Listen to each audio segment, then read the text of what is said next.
आप सभी का दिव्य साधना चैनल में बहुत बहुत स्वागत है। आज हम बात करेंगे हमारे सनातन धर्म के अनुसार हमारे दो महान ग्रंथ हैं, एक श्रीमद् भागवत गीता और एक श्री रामचरितमानस।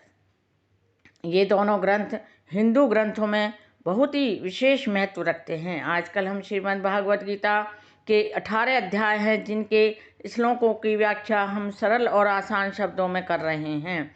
अब तक हमने श्रीमद् भागवत गीता की भूमिका की व्याख्या और उसके पहले अध्याय जिसका नाम है कुरुक्षेत्र के युद्ध स्थल में सैन्य निरीक्षण के श्लोकों की व्याख्या हम सरल और आसान शब्दों में कर रहे हैं। अब आगे करेंगे श्रीमद् भागवत गीता के दूसरे अध्याय जिसका नाम है गीता का सार। यह अध्याय बहुत ही महत्वपूर्ण है क्योंकि इसमें भगवान श्री कृष्ण जी ने अपने मुखमंडल से गीता का महत्व बताया है और कहा है कि अगर हम अपने वास्तविक जीवन में इस गीता के सार को अपनाएंगे तो हमारे जीवन का उद्धार हो जाएगा और वास्तविक ज्ञान की भी प्राप्ति हमें हो सकेगी। अगर हम इसको ध्यानपूर्वक पढ़ेंगे और उस ज्ञान को वास्तविक जीवन में धारण करेंगे। मेरी आपसे प्रार्थना है कि आप इस गीता के सार के श्लोकों की व्याख्या जो मैं सरल और आसान शब्दों में कर रही हूँ उसका श्रवण अवश्य करें। वीडियो शुरू करने से पहले आपसे मेरी प्रार्थना है कि आप मेरी वीडियो को लाइक शेयर सब्सक्राइब अवश्य करें, बेल आइकन भी प्रेस करें जिससे मेरे सभी नोटिफिकेशन आपको मिलती रहें। अब शुरू करते हैं आज का वीडियो जिसका नाम है गीता का सार, जो श्रीमद् भागवत गीता का दूसरा अध्याय है। उसके श्लोकों की सरल और आसान शब्दों में व्याख्या। आज के श्लोक हैं 14 और 15।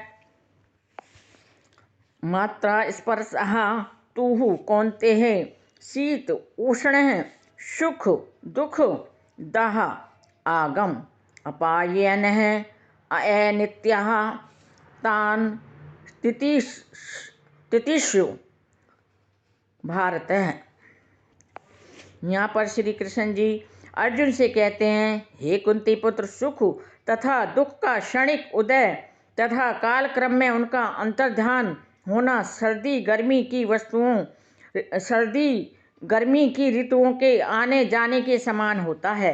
हे भारतवंशी, वे इंद्रिय बोध से उत्पन्न होते हैं और मनुष्य को चाहिए कि अविचल भाव से उनको सहन करना सीखे, अर्थात विचलित न होकर उनको सहन करना सीखे। कहने का तात्पर्य यह है कि कर्तव्य निर्वाह करते हुए मनुष्य को सुख तथा दुख की क्षणिक आने जाने को सहन करने का अभ्यास करना चाहिए, अर्थात प्रयास करना चाहिए। वैदिक आदेश अनुसार मनुष्य को माघ अर्थात जनवरी फरवरी के मास में भी प्रातःकाल स्नान करना चाहिए। उस समय अत्यधिक ठंड पड़ती है, किंतु जो धार्मिक नियमों का पालन करने वाला होता है वह स्नान करने से तनिक भी नहीं झिझकता, अर्थात वह नहीं घबराता। इसी प्रकार एक गृहिणी भीषण से भीषण गर्मी की ऋतु में भी अर्थात मई जून के महीने में भी भोजन पकाने में नहीं हिचकती। जलवायु संबंधी असुविधाएं होते हुए भी मनुष्य को अपने कर्तव्य का निभाना चाहिए। इसी प्रकार युद्ध करना क्षत्रिय का धर्म है, अतः उसे अपने किसी मित्र या परिजन से भी युद्ध करना पड़े तो उसे अपने धर्म से विचलित नहीं होना चाहिए।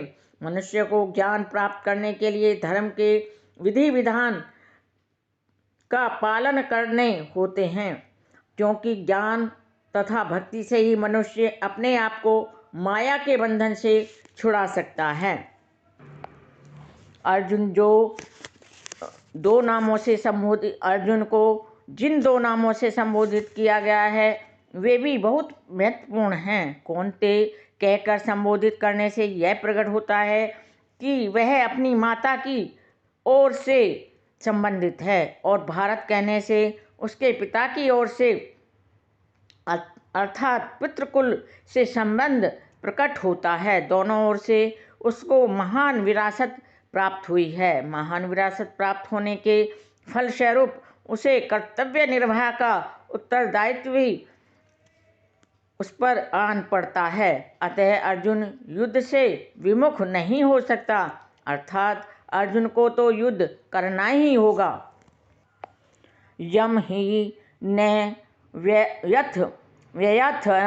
व्ययथन्ति एते पुरुषम पुरुषम ऋषभ सम दुख सुखम धीरम अमृतव्याय कल्पते।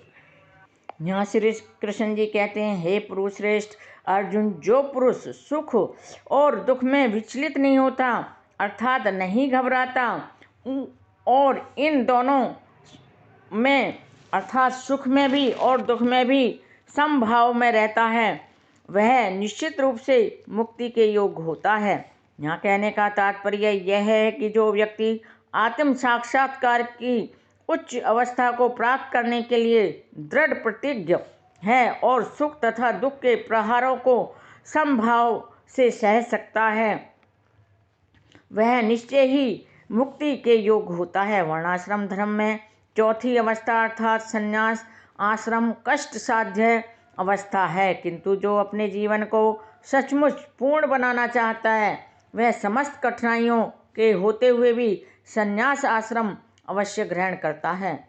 ये कठिनाइयाँ पारिवारिक संबंध विच्छेद करने तथा पत्नी और संतान से संबंध तोड़ने के कारण उत्पन्न होती हैं, किंतु यदि कोई इन कठिनाइयों को सह लेता है तो उसके आत्म साक्षात्कार का पथ निष्कंटक हो जाता है, अर्थात उसके रास्ते में कोई बाधा नहीं रहती।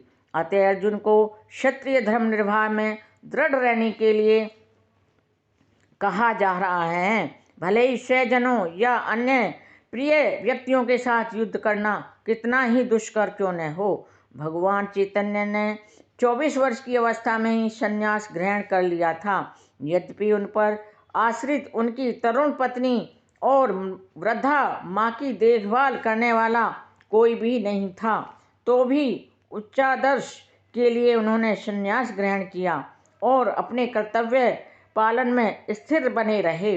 भवबंधन से मुक्ति पाने का यही एक सरल एकमात्र उपाय है। आज के श्लोकों की व्याख्या हम यहीं समाप्त करते हैं। आगे के श्लोकों की व्याख्या हम कल करेंगे। मेरे वीडियो में अंत तक बने रहने के लिए आप सभी का कोटि कोटि धन्यवाद। नमस्कार।